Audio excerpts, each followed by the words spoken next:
안녕하세요. 백두산 금융연구소의 백두산입니다. 10월 27일 목요일 아침 8시 2분입니다. 오늘 개인적인 사정으로 좀 녹화를 빨리 진행하고 있습니다. 미국 증시 하락 마감을 했는데요.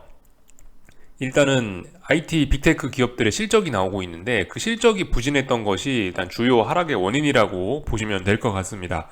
이 사실 좀 눌림으로 작용을 해서 오히려 이런 개파락 출발했는데 이런 개파락 출발이 상승의 재료로 활용되지 않을까 싶었는데 이 상승했던 거를 결과적으로 이 회복하지 못하고 결과적으로 이게 다시 하락하면서 마감을 했습니다. 그래서 하락이 좀 굳히기가 들어간 이런 모습이 나타나기도 했어요. 그래서 보시면 오늘 IT 빅테크 종목들 좀 낙폭이 좀 심각하긴 합니다. 뭐 마이크로소프트가 7% 빠지고요. 구글이 9점 몇 프로 빠지고 아마존이 4% 빠지고 메타가 5점 몇 프로 빠졌는데 근데 이제 조금 전에 또 메타 실적 발표됐죠. 메타가 페이스북이죠. 페이스북이 실적 발표가 됐는데 보시다시피 이렇게 좀 안 좋게 나왔습니다. 그래서 어떻게 됐냐면은 지금 현재 마이너스 19% 하락 중이에요. 그래서 105달러입니다. 105달러. 129가 종가였는데 105달러에 지금 시간에서 거래가 되고 있죠. 어마어마합니다. 그래서 이 하여튼 페이스북 같은 경우는 여기서 19%가 더 빠지고 있으니 정말 심각하죠. 하여튼 그래서 IT 빅테크가 물 말아먹으면서 나스닥이 결과적으로 장중에 상승했던 거 상승폭 유지하지 못하고 결과적으로 하락 마감했다. 이렇게 보시면 될 것 같습니다. 근데 어젯밤 같은 경우는 이 보시면 시장의 모습이 전형적인 그런 하락장은 아니긴 했어요. 어제 같은 경우는 IT 빅테크만 빠지면서 약간 좀 분위기가 좀 다르긴 했습니다. 보시면 초록불이 굉장히 많이 들어와 있죠. 이쪽에 전부 다 초록불이지 않습니까? 그래서 상승 종목 수도 더 많기도 하고요. 좀 어젯밤엔 조금 좀 독특한 모습이긴 했습니다. 달러와 금리의 반응도 좀 그렇고요. 하여튼 좀 재밌는 일들이 좀 많이 일어나긴 했었습니다. 뭘 먼저 이야기를 할까 싶은데 일단은 어젯밤에 또 상징적인 이야기 한 두 가지가 있는데요. 일단 악재부터 좀 이야기를 할게요. 악재부터 안 좋은 일부터 일단 하락 마감했으니까 어젯밤 같은 경우는 보시다시피 3개월물하고 10년물이 종가상으로 처음으로 역전이 굳혀진 첫날이라고 볼 수가 있겠습니다. 나름 굉장히 역사적인 이벤트라고 생각을 합니다. 이 내용이 다예요. 경기 침체 경고음이다. 이렇게 보시면 되겠습니다. 경기 침체를 예고하는 시그널로 월가에서 받아들여지는 스프레드로 꼽힌다라고 써있죠. 이거 의미가 있는 거예요. 이런 의미가 있는 거예요. 여기 보시면은 1960년대 후반부터 해서 이 장단기 금리차가 역전이 되면은 6개월에서 15개월 사이에 경기 침체가 시작되는 것으로 나와 있다고 되어 있죠. 참고로 이거는 확률이 100%입니다. 아직까지는요. 아직까지는 이 장단기 금리차 역전되고 나서 경기 침체가 안 왔던 적은 없거든요. 100%의 확률로 경기 침체가 왔었다라는 거. 하여튼 이게 역전됐다라는 거는 이제 그 채권 시장에 뭔가 문제가 있다. 뭔가 채권 시장에 삐걱삐걱거리는데 지금까지는 그냥 어떤 뭐 약간 좀 손에 잡히지 않는 그런 좀 막연한 우려 이런 거였다면은 이런 거 이번에 장단기 금리차 역전됐다라는 건 좀 어떤 명확한 이제 그 손에 잡히는 채권 시장이 이상하다라는 증거가 뭐 나타났다라고 이렇게 볼 수도 있을 거예요. 그래서 굉장히 상징적인 부분이긴 합니다. 그래서 어제 이 하여튼 금리가 장기물 금리가 크게 떨어지면서 또다시 이게 처음으로 이 10년물하고 3개월물이 역전이 되었는데 이제 앞으로 이제 좀 세상이 좀 어떻게 될려나 좀 잘 지켜봐야 될 부분입니다. 근데 잘 생각해 보셔야 되는 게 역전됐다고 6개월 내에 무조건 딱 오고 뭐 이런 건 아닙니다. 그러니까 조금 구체적으로 좀 잘 살펴봐야 되는데 장단기 금리차가 이 자리가 0이라고 치면 역전이 딱 됐잖아요. 통상적으로 이런 경향이 있습니다. 제가 쭉 지금까지 본 결과는 이게 이제 계속 어쨌든 좀 이게 지금 0 밑으로 왔다고 바로 여기서 반등한다는 걸 의미하는 건 아니잖아요. 그죠? 이 어쨌든 지금 추세는 뭡니까? 장단기 금리차가 역전되고 있다. 아래쪽으로 가고 있다 추세잖아요. 이 추세대로 좀 더 밀려갈 수 있거든요. 쭉 아래쪽으로 장단기 금리차가 계속 역전되는 동안에는 역전이 심화되는 이 사이에는 통상적으로 증시가 좀 강한 경향이 있더라고요. 이때까지는 증시가 그래도 좀 오르고 어느 순간부터 이제 장단기 금리차 정상을 회복하는 이런 구간에서부터 증시가 본격적으로 좀 흔들리는 이런 경향이 많이 있었습니다. 그래서 사실 장단기 금리차 역전됐다. 야, 이제부터 대폭락이고 6개월 뒤에 무조건 경기 침체가 온다니까 난 오늘부터 인버스를 산다. 하방 베팅을 한다. 이건 아니라는 겁니다. 그래도 구체적인 타이밍을 노리긴 노려야 돼요. 투자는 타이밍입니다. 하여튼간 통상적으로 이렇게 움직입니다. 통상적으로 장단기 금리가 계속 역전되는 구간에서는 증시가 계속 올라갔던 그런 경향이 있어요. 나중에 여러분들이 한번 직접 차트 켜놓고 확인해 보시면 됩니다. 시간 관계상 오늘 이렇게 일단 간단한 것만 말씀을 드리고 하여튼 중요한 건 역전이 됐다라는 거.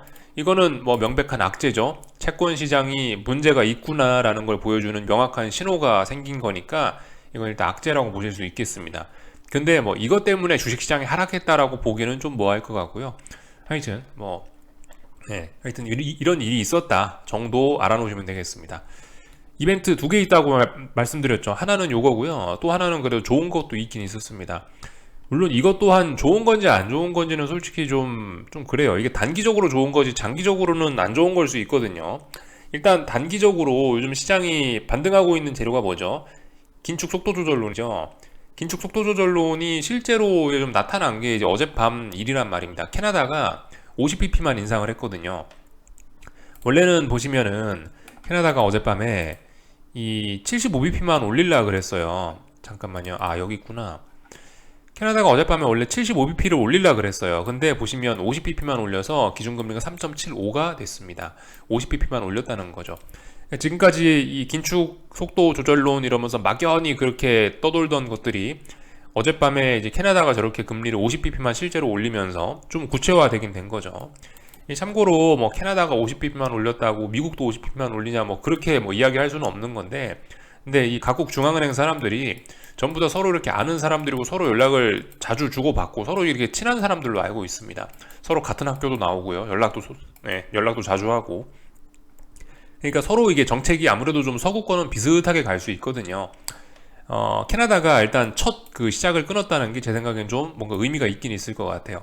오늘 밤에 그래서 유로존 통화정책 회의가 있는데 유로존에서도 지금 75bp 인상 예상이긴 합니다. 시장 예상치는 75인데 진짜 75로 올릴지 아니면 캐나다처럼 깜짝 50을 올릴지 이런 여부 좀 지켜봐야 될 것 같아요. 그리고 이 75냐 50이냐에 따라서 달러 인덱스의 변화가 생겨날 수 있을지 이런 부분도 잘 지켜봐야 됩니다. 금리를 올렸네 내렸나만 중요한 게 아니고 금리를 올렸고 내렸기 때문에 달러 인덱스가 어떻게 된다, 유로화가 어떻게 된다, 이게 중요한 거거든요. 이런 부분 잘 보셔야 될 것 같고요. 하여튼 일단 캐나다가 첫 시작을 끊었는데 이게 이렇게 돌고 돌아서 연준에까지 영향을 미칠지 안 미칠지 이런 부분 우리가 좀 지켜봐야 될 것 같습니다. 그래서 일단 여기까지 좀 살펴봤고요. 이 캐나다 중앙은행 같은 경우 어제 이런 이야기를 했어요. 높은 금리가 성장에 부담을 주기 시작했다라고 하고 있는데 사실 이런 이야기를 한 거는 좀 처음인 것 같아요. 이 사실 근데 오래전부터 우리는 알고 있긴 했죠. 시장 참가자들 모두 알고 있었어요. 높은 금리가 부담된다라는 걸 모두 알고 있긴 했는데 직접적으로 우리는 뭐 그런 이야기를 꺼내지는 않고 있었는데, 아무튼 중앙은행 입에서 저런 이야기가 처음으로 나온 거는 아무튼 사실인 것 같습니다. 저게 장단기 금리차 역전된 그 10년물과 3개월물이 처음으로 역전된 날에 저런 이야기 했다는 것도 좀 나름 상징적인 것 같긴 한데요. 하여튼간 굉장히 좀 중요한 이야기를 한 것 같긴 합니다.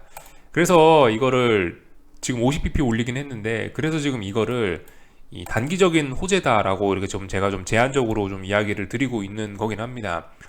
이 지금 인플레가 심각한 거는 캐나다도 마찬가지고 미국도 마찬가지인데, 이 경제가 튼튼하면은 75를 막 올릴 거 아니에요. 75씩 올릴 거 아니에요. 근데 지금 경제가 안 좋으니까 어떻게 되겠어요? 경제가 안 좋으니까 성장에 부담이 되니까 50만 올린다는 거거든요. 그만큼 경기에 대한 자신감이 좀 낮아졌다 이렇게 볼 수가 있는 부분이긴 하거든요. 그래서 이런 부분들, 이게 중장기적으로는 시장에 오히려 안 좋게 영향을 미칠 수 있다라는 거 우리 생각을 해봐야 될 겁니다. 그래서 하여튼 뭐 이렇게 이야기를 했다. 우리가 알고 있는 뭐 그런 이야기들 뭐 뻔히 했어요. 앞으로 뭐 성장이 뭐 정체가 될 것이며 뭐 인플레를 잡기 위해선 여전히 뭐 금리를 더 올려야 되고 뭐 그런 이야기들 하고 있습니다. 긴축 종료가 가까워지고 있지만 아직은 아니다 이런 이야기들 하고 있고요. 뭐라고 했더라? 여기 있죠. 뭐 금리 인상 속도를 조금 늦춘 것이다 라고 써 있고요. 또 그리고 앞으로도 계속 금리 인상 기조를 이어나가겠다라고 하고 있고, 여전히 물가 상승률 높고 인플레가 완화됐다는 증거가 없다, 금리는 계속 상승할 것으로 예상한다라고 되어 있죠. 그러니까 이런 이야기가 그거예요. 제가 이번에 그래 속도 조절해서 50bp 올렸다, 그럼 다음에 안 올릴 거냐, 이게 이제 긴축이란 어떤 미국의 긴축이나 혹은 뭐 인플레가 해결된 게 아니기 때문에 이번에 50을 올리면 뭐 다음에 금리 안 올리는 거 아니지 않냐, 매를 오늘 맞냐 내일 맞냐 그 정도 차이지 뭐 솔직히 50으로 올리냐 70으로 올리냐는 이 어떤 시장의 큰 흐름에는 그다지 뭐 그다지 큰 영향을 미칠 것 같지는 않다라고 이야기를 해드리고 있습니다. 하여튼 뭐 이런 거를 보면서요. 어젯밤에 뭐 일단 단기적인 호재 하나 나온 거고요. 뭐 악재를 하긴 뭐하고 하여튼 뭐 이런 상징적인 신호가 하나 나타나긴 했죠. 10년물하고 3개월물이 역전됐다라는 것들요. 하여튼 뭐 이런 일들이 있었습니다. 그 와중에 뭐예요? 뭐 이렇게 미국 같은 경우도 부동산 시장이 얼어붙고 있다. 이런 것들 나타나고 있고요. 말씀드렸다시피 이제 오늘 밤에 이제 22 통화정책회의 잘 지켜봐야 되겠습니다. 혹시나 뭐 50bp를 올릴지 뭐 한번 뭐 기대 정도는 해볼 수 있을 것 같아요. 캐나다가 깜짝 50bp 인상했으니까 혹시나 영향 받을 수 있을지 그런 점들 지켜보면 될 것 같습니다. 그래서 뭐 메타 실적이고 뭐고 쫙 이야기를 일단 드린 것 같고요. 어젯밤에 이런 이슈들이 있었어요. 그죠? 그래서 이제 기술적인 이야기들 좀 해볼까 하는데요. 일단은 이거 같은 경우는 저는 일단 뭐 양봉 정도는 마감할 수 있을 줄 알았습니다. 양봉으로 마감 정도는 할 수 있을 줄 알았는데 일단 양봉은 아니에요. 그죠? 일단은 3,900에 대한 저항을 하루 확인한 셈이 됐습니다. 이렇게 해석을 하자고요. 일단은 그 뭐 어쨌든 하락이고 뭐 양봉으로 마감이 안 됐긴 합니다만은 일단은 3,900 맞고 처음으로 3,900 터치하고 일단 밀린 거죠. 그러니까 제 생각에 이 3,900이라는 자리에 대한 테스트를 좀 더 해야 될 것 같긴 해요. 어젯밤은 그러니까 기술적으로 봤을 때 3,900에 처음으로 도전했다가 3,900의 저항을 맞고 밀린 겁니다. 오늘 밤에도 3,900 다시 한번 도전할 예정인 것 같은데요. 지금 상승 추세 중이니까 단기 상승 추세 중이니까 3,900에 한 번 더 도전할 가능성이 있을 것 같은데 도전했다가 이제 넘어가는지 못 넘어가는지 잘 봐야 되겠죠. 오늘 밤에도 3,900에 도전했는데 밀렸다. 그러면은 이제 좀 분위기 좀 안 좋아지는 거고요. 오늘 밤에 3,900 쪽으로 바싹 갖다 붙여서 뭐 양봉의 어떤 강력한 매수세를 보여줬다. 그럼 3,900 넘어가기 위해서 어떤 매물을 소화하는 그런 과정이 될 수 있겠죠. 하여튼 오늘 밤에 3,900 저항 테스트 다시 한번 잘 보시면 될 것 같고요. 나스닥 같은 경우는 좀 S&P와 좀 그림이 좀 다르긴 합니다.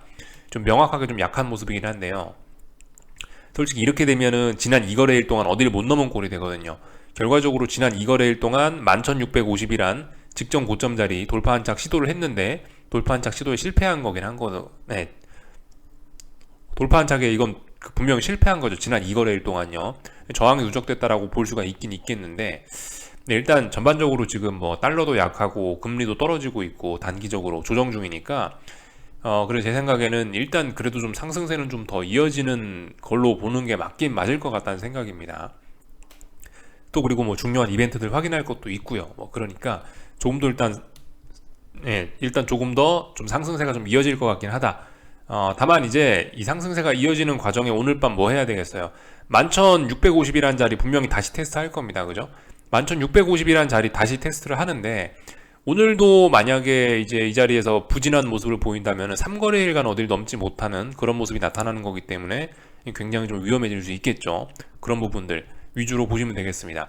하여튼 저는 오늘 밤에도 11,650에 대한 이 매수세가 좀 남아있기 때문에 11,650에 대한 어떤 저항 테스트를 한 번 더 할 것 같고요. 이 저항 테스트 한 번 더 보시고 그 다음에 뭐 결정하면 되겠죠. 저항을 돌파한 척 하려나 아니면은 붕괴되려나 잘 보시면 되겠습니다. 나스닥 같은 경우는 아무튼 그래서 이 지금 직전 고점 이 자리를 제대로 돌파한 척하지 못하고 있다는 점이 좀 부담스러운 점이긴 합니다. 확실히 나스닥이 좀 약해지긴 했네요. 그죠? 그래서 오늘 밤에 그런 거 위주로 보시면 되겠다 말씀드렸고요. 이 변동성 지수 같은 거 일단 좀 잠깐 살펴볼까 하는데 변동성 지수 같은 경우는 지금 보시면 이런 모양이란 말입니다. 이게 계속 말씀드리지만 이 변동성 지수 같은 경우는 죽일 거면 이렇게 좀 천천히 죽이는 게 좋습니다. 이게 좀 시장이 좀 오랫동안 천천히 반등하는데 이런 거에 굉장히 좀 유리한 모습이긴 해요. 이렇게 이번엔 근데 굉장히 급속히 죽이고 있습니다. 급속히 죽이는 거는 급반등을 불러올 가능성이 또 굉장히 많거든요. 하여튼 이렇게 좀 차분히 죽여야 되는데 지금 차분히 죽이는 모습은 아닙니다. 지난 한 2거래일 동안 굉장히 좀 급격하게 좀 빅스를 죽인 측면이 있고요. 이렇게 죽인다면은 시장의 반등은 얼마 가지 못하고 조만간 다시 시장이 하락을 할 수도 있을 것 같아요.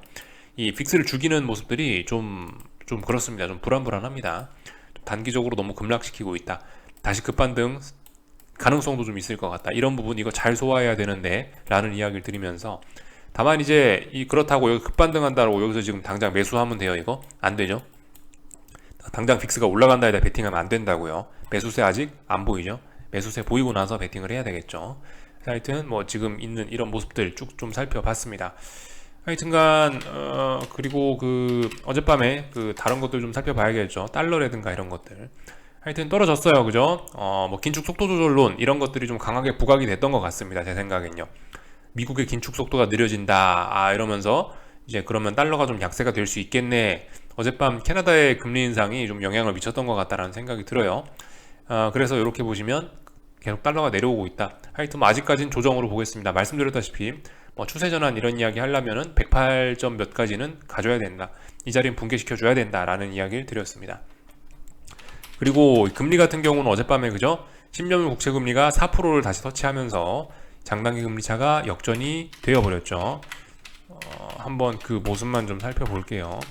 아이고 오타. 하여튼 뭐 굳이 뭐 볼 건 없는데 이게 그러니까 처음으로 지금 종가상으로 역전이 된 거란 말입니다. 그죠? 물론 중간중간에 한 번씩 분봉상으로 역전이 됐던 적은 있어요. 지금 차트에 안 나와 있는데 중간중간 한 번씩 잠깐 역전됐던 적은 몇 번 있는데요. 아예 이제 종가상으로 내려앉혀 버렸습니다.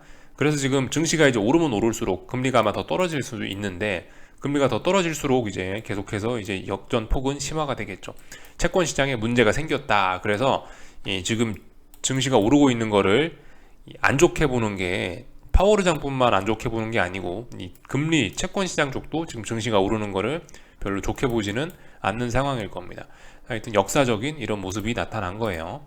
그래서 제가 아까 전에 조금 전에 그 말씀을 드렸죠. 이 장단기 금리차가 역전이 되고 나서 어떻게 됐었냐. 역전이 되고 나서 6개월 안에 무슨 일이 생긴 건 맞긴 맞는데요. 조금 좀 구체적으로 살펴보실 필요가 있습니다. 여기다가 S&P 지수 같은 거 이렇게 딱 겹쳐 놓으시고요. 실제적으로 어떤 상황에서 뭐 어떻게 움직였는지 이 장단기 금리차와 주식시장의 연관관계를 이렇게 차트 띄워놓고 여러분들이 직접 보시면 됩니다. 장단기 금리차 역전됐을 때 어땠나, 역전되고 나서 회복될 때는 어떤 모습을 보였나, 증시가 이런 것들 좀 잘 살펴보시면 되겠습니다. 그죠? 예를 들면 여기 2008년 금융위기 때만 봐도 그렇죠. 이 장단기 금리차가 역전되고 있는 역전을 향해 파란색 선이 계속 아래쪽으로 내려가고 있는 이런 구간에서는 괜찮다고요. 잠깐 이게 어떻게 된 거지? 예. 맞죠? 예. 장단기 금리차 같은 경우는 지금 보시면 계속 역전되고 있는 상황에서는 이렇게 보시면 증시가 비교적 강한 모습을 보여요. 이 정상화될 때 증시가 이렇게 아래쪽으로 내려가는 경향이 굉장히 좀 많이 있습니다. 이런 부분들 우리가 좀 잘 지켜봐야 될 필요가 있다고요. 이런 거 감안해야 된다고요. 그러니까 어젯밤에는 어떤 장단기 금리차 역전됐다 무슨 신호가 나온 거지, 신호가 나왔다고 이게 뭐 당장 투자의 타이밍이다 이런 거는 좀 약간 좀 의미가 좀 다르긴 하거든요. 그래서 일단 이런 점들을 좀 볼 필요가 있다 말씀을 좀 드렸고요. 참 어젯밤 유로화 같은 경우는 제가 말씀드렸던 일단 중요한 저항을 돌파 한착을 했습니다. 비교적 급하게 좀 돌파 한착했으니까 진짜 돌파 한착했는지 이런 자리들처럼 좀 이 자리에 대한 테스트를 좀 진행할 여지가 좀 있어 보이고요. 다만 그래서 이제 이 중요한 저항을 돌파 한착했으니까 일단은 하락 추세는 일단은 멈춰 있다. 혹은 이제 상승 추세 전환 가능성이 좀 있다. 이렇게 좀 이야기할 수 있을 것 같아요. 이거 돌파 한착하면은 그래도 좀 매수세가 있긴 있다는 거거든요. 물론 근데 이제 오늘 밤에 좀 봐야 되겠죠. 오늘 밤에 22에서 75bp를 진짜 있는 대로 올려버리면은 그래도 뭐 이런 것들이 좀 정당화가 될 수 있는 거고, 오늘 밤에 이제 유로존에서 만약에 이제 금리를 좀 덜 올리게 된다, 50bp 캐나다처럼 조금 덜 올리게 된다, 조금이라도 완화적인 모습을 보이게 된다, 그러면 다시 이 라인을 돌파한 장한 게 물거품이 돼버리고 말겠죠. 하여튼 뭔가 변화는 좀 생겨났습니다. 그렇지만 뭐 달러 인덱스 같은 경우는 여전히 뭐 아직까지 중요한 라인을 뭐 붕괴시킨 건 아니고요. 유로화는 일단 유로화는 지금 중요한 라인을 다시 돌파한 장에서 페리티를 회복을 한 그런 상황입니다. 그러니까 지금 아무튼 이 굉장히 독특한 상황이긴 해요. 그래서 뭐 이래저래 뭐 증시 같은 경우는 이런 조건들 저런 조건들로 인해서 이렇게 반등할 모습들이 좀 갖춰져 있긴 하고요. 하여튼 그래요. 지금 증시 모습을 보면은 전혀 뭐 추세 전환 이렇게 이야기하긴 좀 애매한 상황이고요. 이 달러 같은 경우는 아무튼 지금 좀 가장 먼저 뭔가 움직이고 있는데, 하여튼 그죠? 지금 약간 좀 전반적인 상황은 좀 안개가 좀 끼어 있는 상황인 것 같아요. 주식시장 같은 경우는 그래도 좀 비교적 좀 명확하지 않나 싶습니다. 하락 추세 중에 아직까지는 반등에 불과하다. 채권 시장을 봐도 지금 뭔가 문제가 있다, 뭔가 이제 명확하게 좀 보이긴 보이는데, 이 환율 시장 같은 경우는 지금 다소 지금 이제 혼란스러운 구간 안에 와 있는 것 같습니다. 다양한 가능성 열어놓고 어떤 결론을 성급하게 내리지 말고 일단 좀 오픈 마인드로 좀 다양한 가능성 열어놔야 되겠죠. 이 정도 이야기 드리면 될 것 같고, 하여튼 그래요. 지금 이제 달러가 약세로 달러가 최근에 약세 흐름을 보이면서 어떻게 됐냐면은 이렇게 이 보시면 원자재들이 좀 다시 올라오기 시작했습니다. 그죠?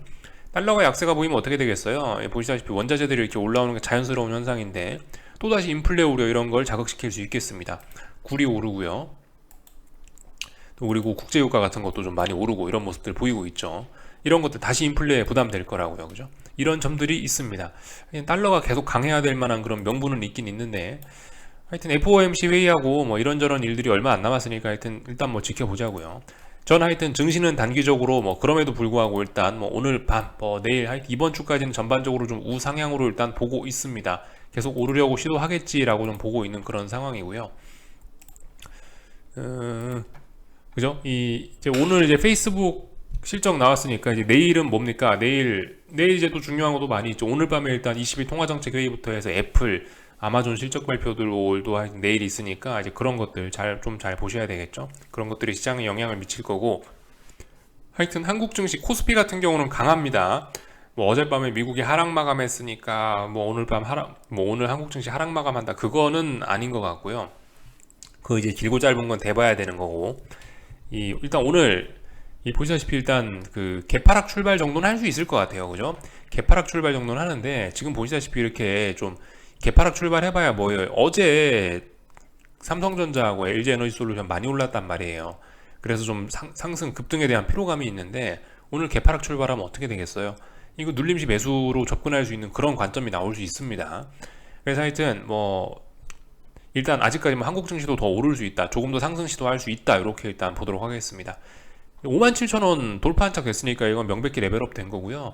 다만 이제 지금 상황에서 부담스러운 건 어제 급등했던 거 자체가 좀 부담스러운 거죠. LG 에너지 솔루션도 여기 전고점 돌파 한착 해갖고 급등한 게 좀 부담스러운 거고요.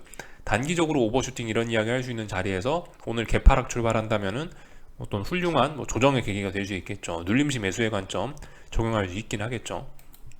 일단 더 올라간다라고 봐주고 코스피 같은 경우도 그죠? 294 어제 돌파 한착 했는데 일단 뭐 더 이상 이게 이제 아래쪽으로 가겠다는 신호는 분명히 아니긴 합니다. 이런 상황에서 만약 개파락 출발한다면 역시 뭐 눌림의 관점으로 일단 보는 게 맞지 않을까 싶은데요. 하여튼 오늘 보자고요. 오늘도 보니까 이래저래 해서 294를 다시 한번 테스트할 것 같긴 한데요. 하여튼 뭐 싸움 결과 보고 일단 오후에 뭐 이야기하면 될 것 같습니다. 하여튼 저는 더 올라갈 수 있다의 관점으로 일단 지켜보도록 하겠습니다. 올라갈 수 있다의 관점으로 지켜보는데 이제 장 마감하고 이제 무슨 일이 생기면은 그럼 이제 또 관점을 바꿀 수도 있겠죠. 그죠? 아직까지는 일단 오늘 아침까지만 해도 일단 계속해서 일단 위쪽으로 올라갈 수 있다. 혹은 오늘 밤까지도요. 그죠? 미국 증시 그 미국 증시도 확인해 봐야 되니까 일단 계속해서 일단 시장은 반등 중이다. 일단 이런 식으로 보는 게 좋긴 할 것 같습니다. 여기까지 하겠습니다. 궁금한 거 리플 남겨주시고 오늘 저녁에 뵙도록 하겠습니다.